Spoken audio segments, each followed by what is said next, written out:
cari duit pagi, petang, siang, malam. Manusia ini aneh Bapak Ibu. Kalau ditanya, kenapa kau sibuk cari duit? Untuk makan. Kenapa kau sibuk? Cari makan. Begitu dibawa masuk ke rumah sakit, diperiksa, apa kata dokter? Bapak sakit mah karena tak makan. Kan aneh manusia ini. Dicari duit sampai penuh rekening, bermiliar-miliar, sampai triliun. Lalu kemudian ketika masuk rumah sakit, langsung ditransfer ke dokter spesialis. Duit itu tak sempat dinikmati. Sekaya-kaya orang, makan paling cuman tambuh 3 kali. Kalau sampai tambuh 4 kali, usus bocor. Sekaya-kaya orang, baju paling banyak 3 lapis. Saya subuh ini 3 lapis. Singlet di dalam, baju koko, sorban. Kalau sampai 4 lapis, demam. Bukan kaya. Hidupnya cuma makan, pakai. Kemanapun kau pergi, hidupnya cuma makan, pakai, makan, pakai, makan, pakai, batuk, mati. Yang kekal abadi mana? Dunia sementara, akhirat selamanya. Nah, tentu bagian lagu nanti beliau. Kalau tak ada beliau, baru saya menyanyi. Orang kaya mati, mati. Nah, cuman karena ada yang aslinya segan saya.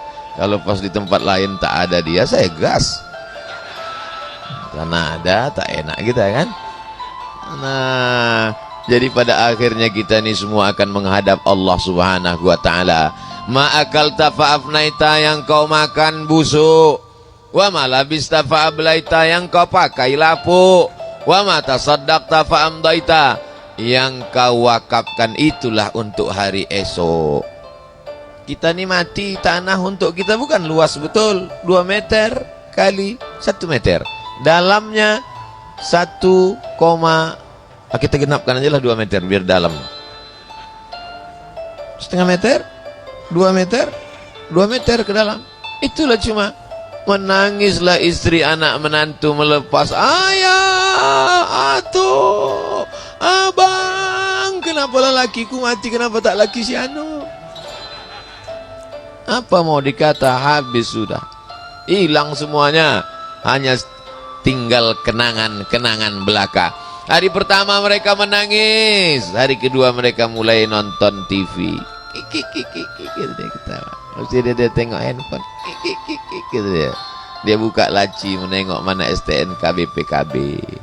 Dibawa ke kantor Samsat. Kata polisi, kata Samsat, ini untuk apa? Mau ganti nama Pak. Kenapa ganti nama? Almarhum tak mau menangkap orang mati, tak ditangkap polisi. Surat-surat tanah pun berubah balik nama, masuk akte notaris, selesai. Habis semuanya. Mana nama yang kekal abadi? Itulah nama yang ada di prasasti yang tanda tangan tadi. Abdul Somad. Mana dia sekarang? Almarhum. Jamaah yang dimuliakan Allah Subhanahu wa ta'ala. Orang yang cerdas nilai mewakafkan tanah nih. Mau dibeli tak dia kasih? Tidak. Kenapa? Saya tak mau. Karena dia mau ada amal yang mengalir sampai hari kiamat. Subuh, zuhur, asar, maghrib, isya, tahajud, iktikaf anak-anak 20, 30 hari, 10 hari. Malam baca Quran. Non-stop pahala itu putus. Iya, kalau kita orang baik dimakamkan dekat orang baik. Kebetulan dimakamkan dekat ulama. Lalu lalang orang, lewat orang di samping makam tuh. Assalamualaikum ya ahlad diyar minal mu'minin wa inna insyaallah bikum lahiqun yarhamullahul mustaqdimin wal mustaakhirin nas'alullah lana wa lakumul afiyah. Al-Fatihah. Itu untungnya kalau kita meninggal dekat ulama. Coba kalau dekat koruptor.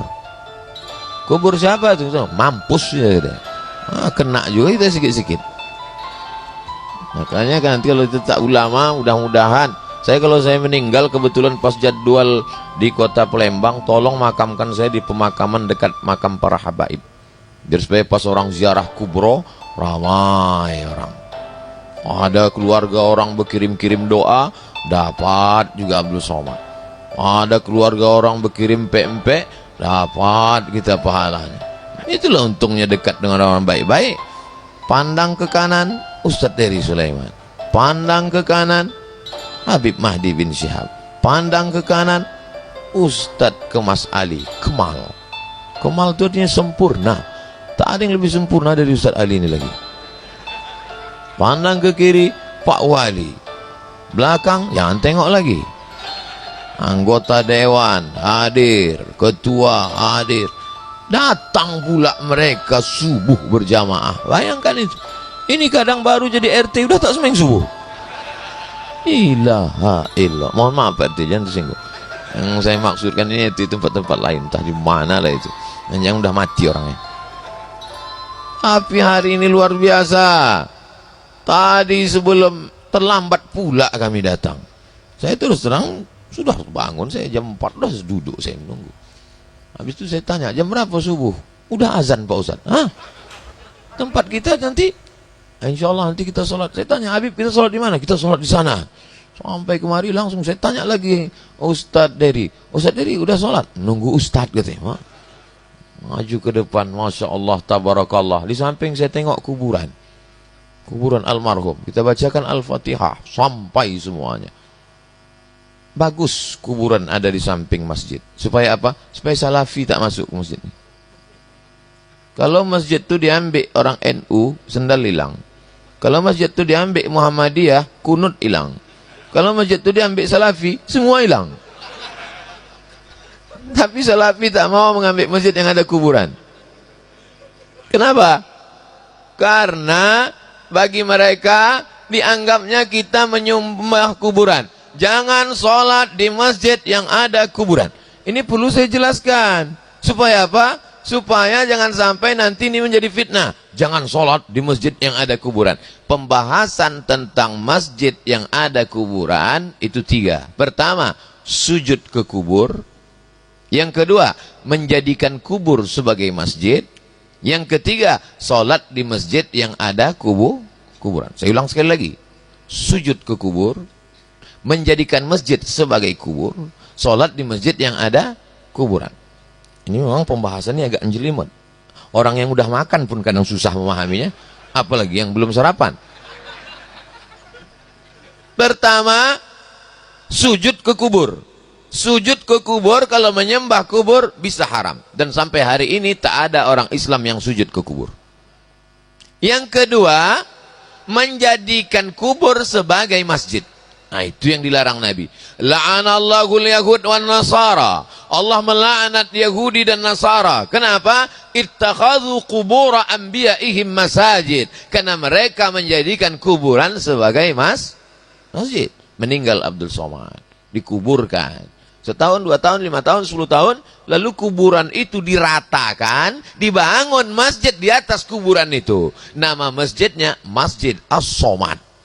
Tak boleh. Kenapa? Karena ittakhadha yattakhidhu ittikhadan, menjadikan kubur sebagai masjid. Adapun sholat di masjid yang ada kuburan kan samping kanan, samping kiri, bagian depan, maka memang begitulah rata-rata masjid-masjid di kerajaan-kerajaan Melayu. Pergi kita ke Medan Sumatera Utara, Masjid Kerajaan Melayu Delhi, di samping masjid itu ada kuburan. Begitulah di Mesir rata-rata. Kenapa? Karena orang minta dimakamkan dekat masjid supaya dapat doa mengalir sehari semalam paling tidak 5 kali. Membaca Fatihah orang, Allahumma firlahu warhamhu. Itu maknanya. Jadi jangan nanti, ini perlu saya jelaskan. Supaya apa? Supaya jangan ada dusta di antara kita. Mana tahu hari berganti musim berubah muncul fitnah. Jangan sholat di Masjid Al-Anwar. Itu ada kubur di sana. Itu ada syubhat. Oh, pembahasan masalah ini ada 3. Lupa pula aku. Apa kata Ustaz Somad kemarin? 3 kata dia waktu itu. Pokoknya boleh lah. Inilah.